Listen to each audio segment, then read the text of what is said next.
Good afternoon, everyone. Thank you so much for joining us for today's webinar. I'm Melissa Koide. I'm the CEO and founder of FinReg Lab, and it's an absolute pleasure to host all of you for today's webinar, Machine Learning Explained, Evidence on Explainability and Fairness in Machine Learning Credit Models. Thank you for joining us today as we are excited to be sharing the results of research we have been doing on explainability and fairness in machine learning in the credit context. For those of you who may not know us, FinReg Lab is a DC-based nonprofit research organization, and we conduct research that is informative for financial services market practices and ultimately public policy.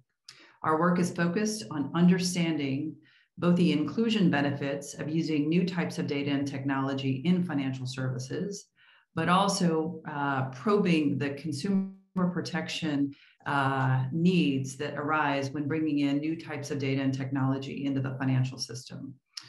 So it's great to have you all with us. The work that we're going to be sharing with you today is the culmination of effort over the past 2 years with input from a number of you who are joining us by this webinar who've helped to make this possible.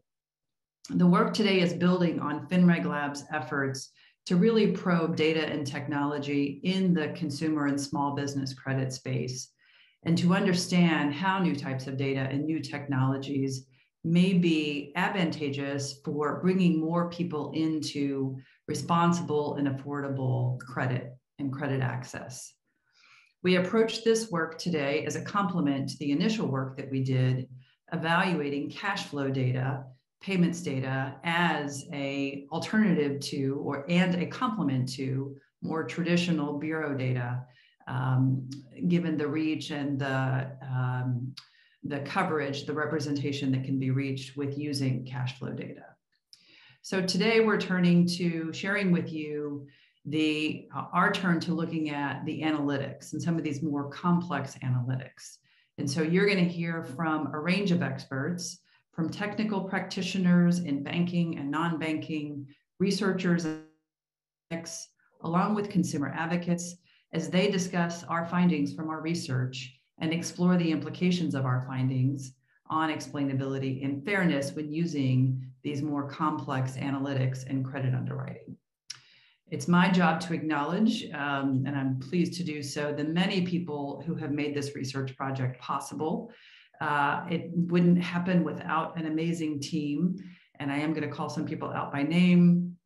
The entire FinReg Lab team, frankly, has had some hand in getting us to today, but a few names that are worth noting: Natalia Bailey, Alex Bloomfield, Kerrigan Mullen, Tess Johnson, Kelly Cochran. And as for the particular machine learning team, I think many of you who've been walking along with us as we've done this work, hopefully have gotten to know Sormeh Yazdi and Duncan McElfresh, who were really critical in so much of the analysis that we've done. And of course, this would never have happened without the leadership of PR Stark, who deserves enormous credit for leading this project and bringing her own financial services wisdom and expertise to the design and the execution of the work. And then, of course, we also would not have gotten here without our partners at Stanford, Laura Blattner and Jann Spiess. It really has been a pleasure working with them, and you're going to hear from them coming up.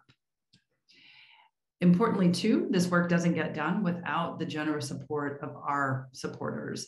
And so I want to acknowledge these companies and organizations who themselves have real dedication to financial inclusion. They include the MasterCard Center for Inclusive Growth, JP Morgan Chase Foundation, Omidyar Network, and the Bill and Melinda Gates Foundation. And then lastly, I just want to thank those many people who have been really walking with us, from the advisory board members as we were beginning to construct this research project, to many of the technical experts from within industry, academia, as well as the nonprofit community, who have provided us really valuable feedback and who we absolutely hope and expect will continue to do so. So it is great to be at this point, and I'm going to turn it over to the team.